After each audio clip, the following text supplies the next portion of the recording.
Hello, good evening. This is UTV Live. Tonight at 6, I wasn't doing anything untoward. The jury in the trial of Sir Geoffrey Donaldson is played a recording of his police interview.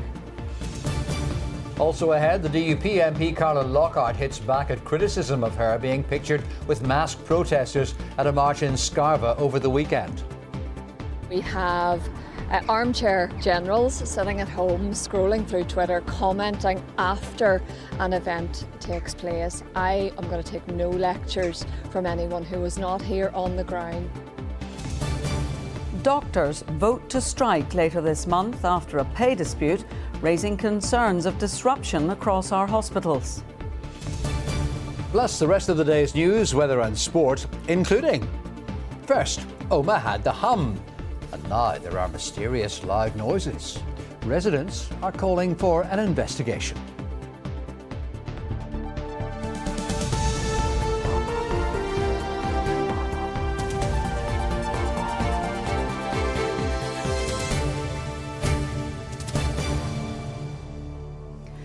A jury in the trial of former DUP leader Sir Geoffrey Donaldson has been played interviews from the time of his arrest in 2024, in which he was questioned by the police. The former MP, who denies all charges, told police that he wasn't doing anything untoward in an incident where one of the two alleged victims claimed he used a light to stare at her. You may find some of the details in Paul Riley's report upsetting. Sir Geoffrey Donaldson strenuously denies 18 allegations of historical sexual abuse offences involving two alleged victims. As his trial enters its third week, the jury today heard audio recordings of police interviews following Sir Geoffrey's arrest. The interviews took place on the 28th of March 2024 in Antrim Police Station. Sir Geoffrey and his wife Eleanor Donaldson had been arrested that morning. The court was told Sir Geoffrey's interviews lasted 4.5 hours. The jury will hear 3 hours of what has been described as a fair and accurate reflection. After being cautioned, it was put to Sir Geoffrey, "You're aware of the two complainants involved and the timeframes we're talking about. Is there anything you want to say about this?" He replied, "No." Later on in the interview, complainant A is discussed. Sir Geoffrey referred to an alleged incident which the court has previously heard about. This is the allegation by complainant A that Sir Geoffrey had used a light to look at her private parts. During police interview he said, "She thought I was shining a light at her. I didn't have a light. I wasn't doing anything untoward." He goes on to tell detectives, "At no stage has complainant A ever said to me that I touched her or did anything inappropriate on that occasion." The second police interview played to the court concerned allegations made by complainant B.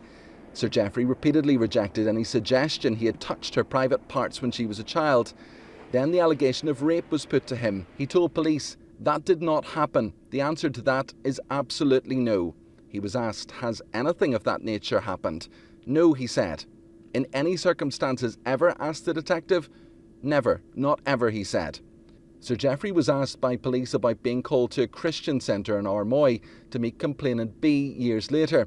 He said he understood she was going through a difficult time. Sir Geoffrey was asked about an apology he made during that meeting and to clarify what he was apologising for. He said that complainant B felt uncomfortable and that he accepted that was how she felt. Sir Geoffrey told police he did not keep the meeting a secret and that during it, nobody put any allegations to me about inappropriate behaviour of any kind. In the third interview tape, police asked Sir Geoffrey about allegations he had put his hand up complainant A's top on a number of occasions. He denied this had ever happened. Regarding allegations he kissed the child using his tongue, he said, "That did not happen and I would have no reason to do that." Lady Donaldson, who is charged with and denies aiding and abetting, is facing a trial of the facts. Her police interviews are expected to be played to the jury tomorrow, along with Sir Geoffrey's final police interview as the trial continues. Paul Riley, UTV Live at Newry Crown Court. The DUP MP Carla Lockhart says her presence, alongside DUP colleagues at a counter-protest in Scarva on Saturday, helped de-escalate a volatile situation. The Upper Bann MP is facing criticism after being pictured beside masked men as residents of the village protested against a pro-Palestine march which was making its way along the nearby canal walkway. Jordan Moore reports. A DUP MP pictured alongside masked men in Scarva on Saturday. Carla Lockhart, with other DUP and unionist politicians, attended a counter-protest against a pro-Palestinian march which was passing along the canal beside the village. Last year, the same march led to a number of arrests. This year there was a heavy police presence which the PSNI described as appropriate and proportionate. However, the DUP said it did not help reduce anxiety and tensions, which remained high throughout the day. But there was no repeat of last year's disorder. The police had blocked the main crossing point in the village further along the towpath, and that led to protesters coming down here to get as close as they could to the pro-Palestinian march on the other side of the canal. But despite its close proximity, the DUP and Carla Lockhart believe their presence here helped prevent any escalation.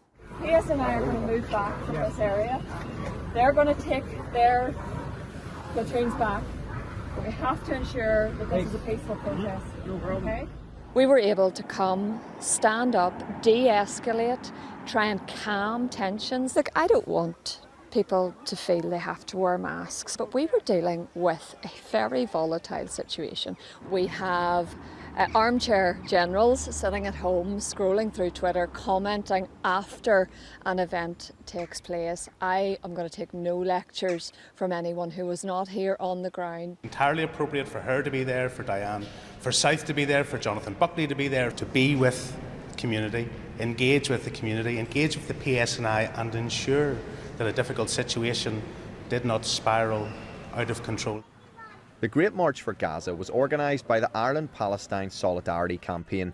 They say their march was blocked for 45 minutes while abuse was shouted at them by counter-protesters. They added it was regrettable that some political representatives appear more interested in manufacturing a narrative of victimhood than acknowledging the conduct witnessed on the ground. A view shared by Sinn Féin. And in Scarva, we see more masked men seeking to intimidate a peaceful march, and Carla Lockhart standing shoulder to shoulder with them. Attempts by the DUP to deflect are pathetic, and people see through them and see them for what they are. Again, we see the DUP standing on the wrong side, determined to drag us all back to the past rather than looking forward. I would urge all political representatives in this chamber to call these acts out for what they are: hatred, racism and sectarianism. I think it's a dereliction of leadership, frankly, that we have watched the DUP in particular march people to the top of the hill and then refuse to condemn a mob of masked men hurling obscenities and abuse at peaceful protesters. That's not acceptable, and I think everyone involved needs to reflect on their hand and weapon of tension. While the events of Saturday passed off largely without incident, the political fallout looks set to continue for some time. Jordan Moore, UTV Live, Scarva.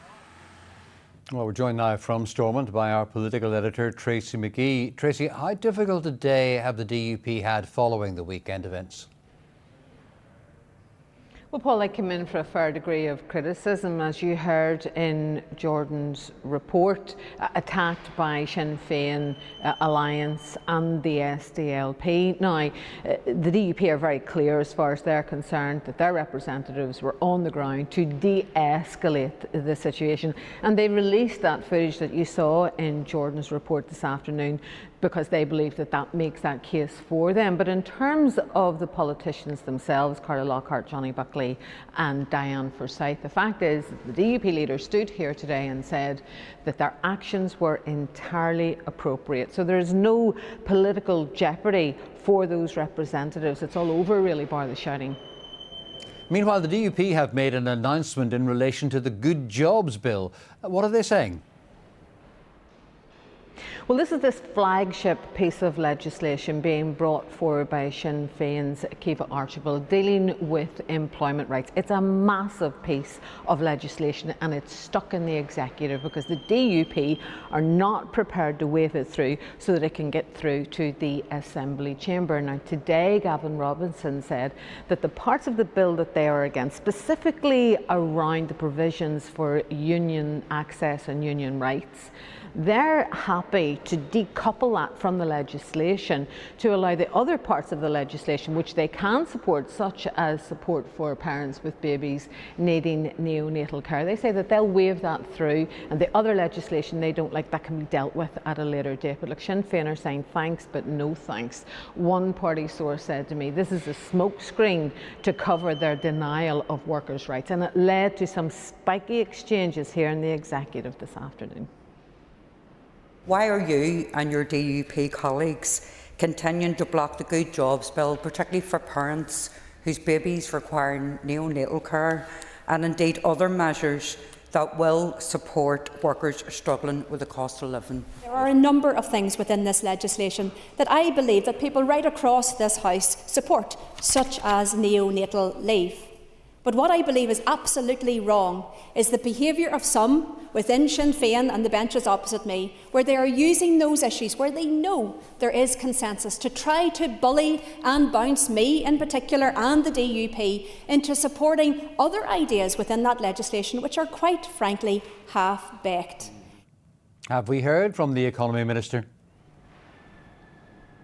No, she issued a short statement this afternoon saying that the bill provides important rights for all workers and I won't be leaving anyone behind. We did, however, hear from one of the unions, the Irish Congress of Trade Unions.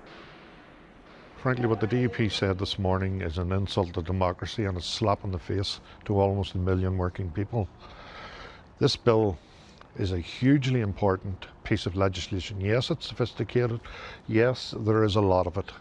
But it is necessary if we are to build an economy which we can all be proud of and which will provide everyone with good jobs, prosperity and profit. Tracy, in brief, where does it go from here? Well, it's absolutely stuck. The DUP want to change. Sinn Féin say they don't want it changed. Problem is the clock is ticking. It has to get through the executive this week if it has any chance of becoming law in this mandate. Tracy McGee, thank you. Thousands of hospital doctors across Northern Ireland are due to walk out later this month in a major escalation of a bitter pay dispute. 92% of resident doctors and 79% of consultants have voted to strike over 2 separate days on Thursday, June 25th and Monday, June 29th. Well, our health correspondent Deborah McAleese joins us now. What impact is this going to have on patients, Deborah? Well, Rose, what matters now is whether the Department of Health and BMA doctors can come to some sort of an agreement that would halt strike action. But they have just over 2 weeks to do that, and this wasn't a close vote. It was a very loud message from 2 groups of hospital doctors about their frustration over pay and staffing.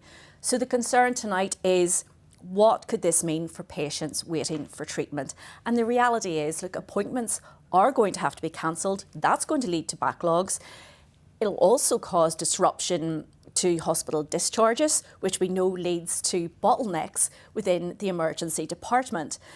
Earlier, I asked resident Dr. Stephen Montgomery if he had a message for any patients who might be sitting at home tonight wondering if their appointments are going to be cancelled. This is what he had to say. I'm really, really sorry. I'm sorry that it's came to this. I'm sorry that the Minister has not been able to engage with us, and I'm sorry we've been left with no other option but to strike. At the end of the day, we need to look at the bigger picture, and if we do nothing, we risk the NHS in Northern Ireland completely collapsing, and that's not something that I'm willing to risk. Now, there is a small window to avert strike action, Rose. Consultant Dr. David Farron said that they are very open to negotiations with the Health Minister and his officials. It has got to the point where we have decided that this needs to move forward, and that the only course of action that we can take is to have a mandate for strike action, to bring the Minister and the Department of Health to the table to have negotiations. So this isn't a done deal. A strike is not inevitable. However, we need decisive action from the Minister to prevent any further action. But the problem for Mike Nesbitt is finances. There's currently no executive agreement for the health budget, and he has said that financial constraints mean that there's no room for any movement to increase an offered pay award of 3.5%. And this timing is also very awkward for Mike Nesbitt. You know, it's only days after he was highlighting progress in reducing waiting lists, but he's now facing the prospect of industrial action that could undermine that progress. So what happens now? Well, Health Trust will be having to plan for a lot of cancellations and backlogs, and health officials will be hoping that the dispute can be resolved before patients feel that impact. Deborah McAleese, thank you very much. 2 men have pleaded guilty today in Dublin's Special Criminal Court to attempting to damage a Galway mosque last year. Garrett Pollock, 35, of Kilhorn Green, Annalong in County Down, and Darren Gorman, 34, of O'Moore Place, Portlaoise in County Laois, pleaded guilty to attempting to engage in terrorist or terrorist-linked activity to attempt to damage by fire Mariam Mosque in Galway between November the 4th and November the 5th last year in an offence aggravated by hatred. 2 other men have yet to enter a plea. Thousands of higher education students are to receive an inflation boost to their maintenance loans and grants. It was announced today. Economy Minister Kiva Archibald has said students will receive a 2.7% increase to help with day-to-day living costs. The Disabled Students Allowance will also rise by 10%. That's to come on the programme. The air ambulance finally gets to buy its own helicopter after the generosity of the public makes it possible. And first, there was a mysterious hum around Omagh, and now another noise is being investigated. We will have more. But before that, time to look at the headlines making tonight's ITV News at 6:30. And here's Mary Nightingale. Coming up on the programme, the Prime Minister tells tech bosses they must do more to protect children online or face punishment. An intense 24 hours in the Middle East. We'll have the latest on the fragile ceasefire between Iran and Israel. And we speak to Steven Spielberg about his UFO thriller Disclosure Day. Would you join me for those stories and more at 6:30? From serious road traffic collisions to medical emergencies in remote locations, Air Ambulance Northern Ireland has become a vital part of urgent medical care here. Well, now the charity is marking a major milestone with the purchase of its first ever helicopter, which is due to be fully operational by August of this year. Katie Andrews reports. The distinctive sound of the Air Ambulance helicopter has become a lifeline for people. Now, almost a decade after the service first took to the skies, Air Ambulance Northern Ireland has reached a major milestone, investing in its very first owned aircraft. This new aircraft allows us to really concentrate on what we need that meets the needs of Northern Ireland's public. So in the back we have our medical equipment, we have our advancement in technology, it always changes, allowing us to change our aircraft to what we need. This new helicopter is more than just an aircraft. It's a symbol of how far the service has come since its first mission nearly 9 years ago, and its commitment to helping patients and saving lives for years to come. Among those whose lives were changed by the service is Conor McMullen, who was just 11 years old when he was struck by a trailer tractor in 2017. That nearly fatal accident became one of the first major call-outs for the Air Ambulance team in its early days of operation. Me and my sister one Saturday morning went up and we were hooking off an attachment on the back of the tractor, and I was in behind and just leant in to lift something underneath the attachment to set it down on, and she had looked behind, and whatever way she turned, just her foot slipped off the clutch and I got jammed between the wall and the tractor, and that's all I remember. I just remember waking up in the hospital after that. If it wasn't for them, I wouldn't be standing here. That's the only way to put it. This new aircraft brings advancement in technology and the avionics.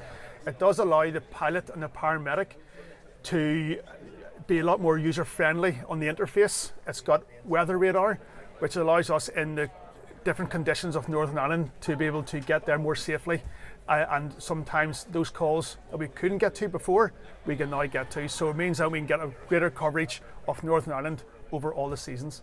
Northern Ireland Air Ambulance Service has only ever leased aircrafts, but now they have their very own thanks to public donations and fundraising efforts. Raising funds constantly is of course always a challenge, but I have to say the community in Northern Ireland have been absolutely fantastic, and the value they place on this service and what it does for our community each and every day, going out to two people.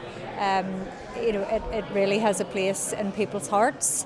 People have donated, they have fundraised, they've taken on challenge events. A number of people have left gifts in their wills. So every day we're humbled by what people have done, and it's thanks to the community in Northern Ireland that we're in this position today. For the crews who respond to emergencies every day and for the patients whose lives have been changed by their work, this latest investment marks the beginning of a new chapter. Katie Andrews, UTV Live. The Northern Ireland Air Ambulance, a wonderful and necessary resource when it comes to saving a life. Well, let's turn to sport now. And in football, Northern Ireland take on France in an international friendly this evening. Michael O'Neill's young side are coming off the back of a 1-0 win over Guinea last week in a friendly, but the manager says he's expecting a tough challenge against one of the nations with high hopes of winning this year's World Cup. The game against France will be a really, really tough test, but we'll go into a game playing against a team that will go to the World Cup believing they can win it, and that's the bar is set as high as it is in international football, and that's the challenge, because we could have that type of nation in our Euro 2028 group in terms of the level of the pot 1 team, but all of those experiences I think just help us grow and develop as a team. Now, we've been wondering how many of you remember the Oma hum. Well, another very mysterious noise has now emerged. A series of unexplained loud bangs have been experienced for weeks by residents in one part of the town. And I'll tell you what, they're determined to track down the source. Well, the cause is yet to be identified, leading to a number of big bang theories. Even Fermanagh and Oma District Council's Environmental Health Service is currently carrying out investigations. So we sent our super sleuth and correspondent Gareth Wilkinson along to investigate for himself. In the town that was home to the hum, there's a new sound, big bangs, as yet unexplained, rocking Oma's Shandon Park, keeping residents perplexed. And what are they like? Sometimes a muffled boom. Depends what way the wind is. And do they come at the same time all the time? No. Residents have been keeping a log. So there was 3 within 2 days there. The bizarre booms have been happening for weeks. And would they wake you up if you were sleeping? Oh, yeah. Well, and I have my TV up loud and we can hear it over the TV. And would it startle you if... Oh, it does, and the dog would be scared, and somebody actually thought they were actually being shot at and ran into the house. Well, residents say that this is the very epicentre of these big bangs. Oh, did you hear something? No? Well, residents here say they can strike at any time of the day and night, and they're determined to get to the bottom of what's causing it. There are a number of big bang theories, but it's not fireworks or dodgy DIY. Gas infrastructure has been checked and ruled out. Other utilities will also be examined. It's all hours of the night sometimes. All hours of the night. A local councillor met with concerned residents today.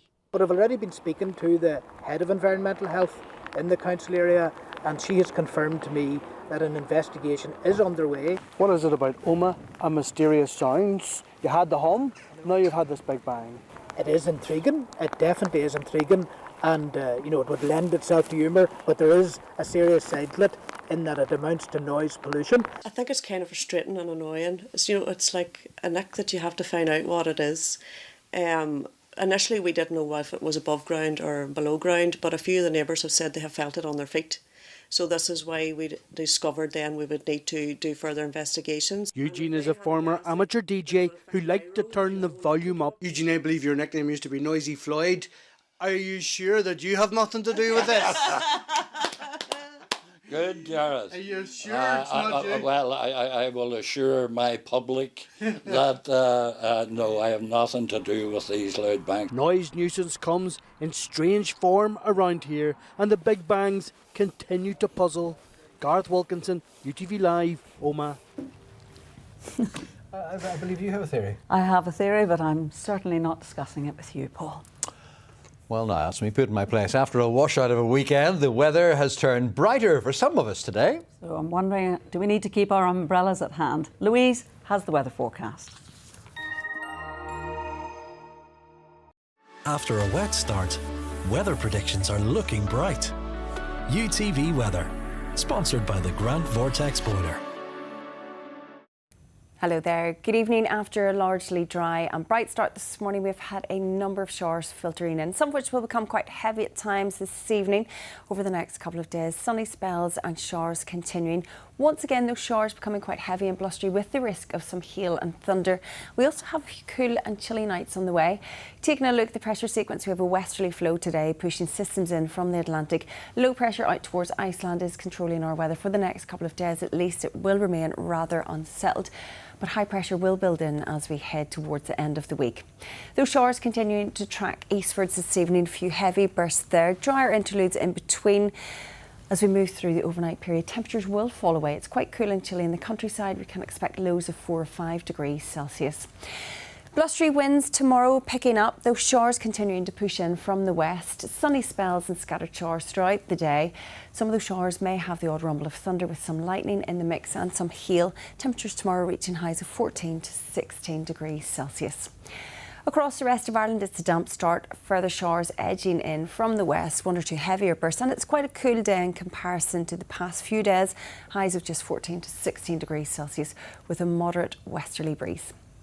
Looking ahead then, for the next few days, further outbreaks of rain on Wednesday and Thursday. Thursday looks like quite a dull, overcast day, some heavy spells of rain, but when we see the return of some drier conditions through Friday and Saturday as high pressure starts to build in, temperatures on the rise there, highs around 20 or 21 degrees Celsius. That is very latest. The pollen forecast is next. UTV Weather, sponsored by the Grant Vortex Boiler.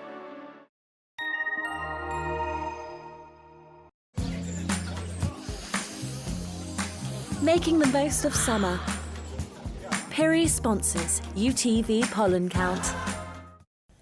The unsettled conditions over the next couple of days will help to keep pollen levels low through tomorrow, Wednesday and Thursday. That's very latest. Have a lovely evening. Bye-bye. Just before we go, we've got a little time to tell you about our new newsletter service. And here's Carol Jordan. Just scan the QR code on your screen now, where you can sign up on Substack. You only have to do it once, and after that, we'll automatically email you our weekly newsletter, where you can get the best of our journalism, insight, programmes, and so much more. It's completely free to sign up. All you need is a phone signal to get it. I'll have the next local bulletin at 10:30. The ITV News continues now with Mary Nightingale, but from Paul and me and everyone on the news team here in Belfast, have a very good and quiet evening. Particularly around Omagh.